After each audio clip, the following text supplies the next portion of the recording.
Assalamualaikum warahmatullahi wabarakatuh. Perkenalkan, nama saya Depi, saya dari Prodi Perawatan Tangkal Pinang tingkat 1. Di sini saya akan menjelaskan tentang sistem perkemihan. Baiklah, di sini saya sudah menyiapkan gambar yang dimana ini namanya vena cava inferior, yang ini aorta, ginjal, arteri ginjal, vena ginjal, ureter, kandung kemih, dan uretra. Selanjutnya, organ yang terlibat pada proses pembentukan urin. Yang pertama, ginjal. Ginjal berfungsi menyaring darah sehingga menghasilkan urin, membuang zat-zat yang membahayakan tubuh seperti urea dan asam urat, membuang zat-zat yang berlebih dalam tubuh atau kadar gula, mempertahankan tekanan osmotis cairan ekstraseluler, dan mempertahankan keseimbangan asam basa. Yang kedua, kandung kemih. Kandung kemih merupakan organ yang berada di dalam perut bagian bawah ini, bertugas menyimpan urin. Jika kandung kemih sudah terisi penuh oleh urin, akan timbul dorongan untuk buang air kecil. Kandung kemih orang dewasa menampung urin hingga 300 sampai 500 ml. Yang ketiga, ureter.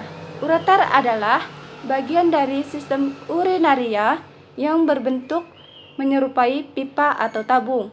Ureter berfungsi untuk mengeluarkan dan mengalirkan urin dari masing-masing ginjal untuk ditampung di kandung kemih. Yang keempat, uretra atau saluran kencing adalah saluran yang menghubungkan antara kandung kemih ke lubang saluran kemih pada ujung penis atau vagina. Uretra sendiri berfungsi sebagai saluran keluarnya sperma dan urin. Selanjutnya, proses pembentukan urin. Proses pembentukan urin terdiri dari 3 proses, yaitu filtrasi atau penyaringan, reabsorpsi atau penyerapan kembali, dan augmentasi atau sekresi, yaitu pengumpulan. Yang pertama, filtrasi atau penyaringan. Proses pembentukan urin yang pertama adalah filtrasi atau penyaringan. Setiap ginjal memiliki sekitar 1 juta nefron yang merupakan tempat pembentukan urin. Pada waktu tertentu, sekitar 20% dari darah akan melalui ginjal untuk disaring sehingga tubuh dapat menghilangkan zat-zat sisa metabolisme dan menjaga keseimbangan cairan, pH, darah, dan kadar darah. Bagian pertama dari proses pembentukan urin adalah filtrasi, yaitu proses penyaringan darah yang mengandung zat sisa metabolisme yang dapat menjadi racun untuk tubuh. Filtrasi terjadi di badan Malpighi yang terdiri dari glomerulus dan kapsul Bowman. Glomerulus menyaring air, garam, glukosa, asam amino, urea, dan limbah lainnya untuk melewati kapsul Bowman. Hasil filtrasi ini menghasilkan urin primer. Urin primer termasuk urea di dalamnya yang dihasilkan dari amonia yang terkumpul ketika hati memproses asam amino dan disaring oleh glomerulus.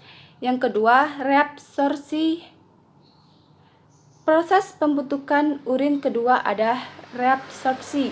Sekitar 43 galon cairan melewati proses filtrasi, tetapi sebagian besar diserap kembali sebelum dikeluarkan dari tubuh.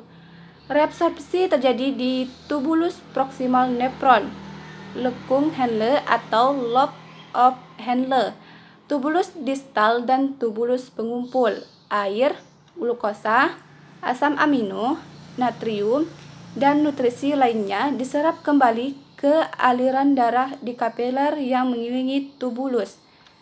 Air bergerak melalui proses osmosis, yaitu pergerakan air dari area konsentrasi tinggi ke konsentrasi yang lebih rendah. Hasil pada proses pembentukan urin ini adalah urin sekunder.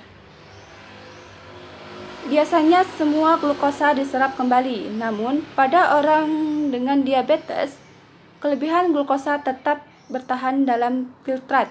Natrium dan ion-ion lain diserap kembali secara tidak lengkap. Dengan proporsi yang lebih besar tersisa dalam filtrat ketika lebih banyak dikonsumsi dalam makanan, menghasilkan konsentrasi darah yang lebih tinggi. Hormon mengatur proses transport aktif di mana ion seperti natrium dan fosfor diserap kembali. Yang ketiga, sekresi atau augmentasi. Proses pembentukan urin selanjutnya adalah sekresi atau augmentasi. Sekresi atau augmentasi adalah tahap terakhir dalam pembentukan urin, yaitu ketika urin akhirnya dibuang, beberapa zat mengalir langsung dari darah di sekitar tubulus distal atau distal convoluted tubule dan tubulus pengumpul atau collecting tubule ke tubulus tersebut. Sekresi alias pembuangan ion hidrogen melalui proses ini adalah bagian dari mekanisme tubuh untuk menjaga pH yang tepat atau keseimbangan asam dan basa tubuh. Ion kalium, ion kalsium, dan amonia juga dibuang pada tahap ini seperti beberapa obat ini supaya komposisi kimia darah tetap seimbang dan normal. Proses terjadinya dengan meningkatkan pembuangan zat seperti kalium dan kalsium ketika konsentrasi tinggi dan dengan meningkatkan reabsorpsi dan mengurangi sekresi ketika tingkatnya rendah. Urin yang terbuat dari proses ini kemudian mengalir ke bagian tengah ginjal yang disebut pelvis ginjal. Selanjutnya, kemudian terus mengalir ke ureter dan kemudian tersimpan di kandung kemih. Dari kandung kemih, urin selanjutnya mengalir ke uretra dan akan dibuang keluar saat buang air kecil. Baiklah, hanya ini yang dapat saya sampaikan. Terima kasih. Wassalamualaikum warahmatullahi wabarakatuh.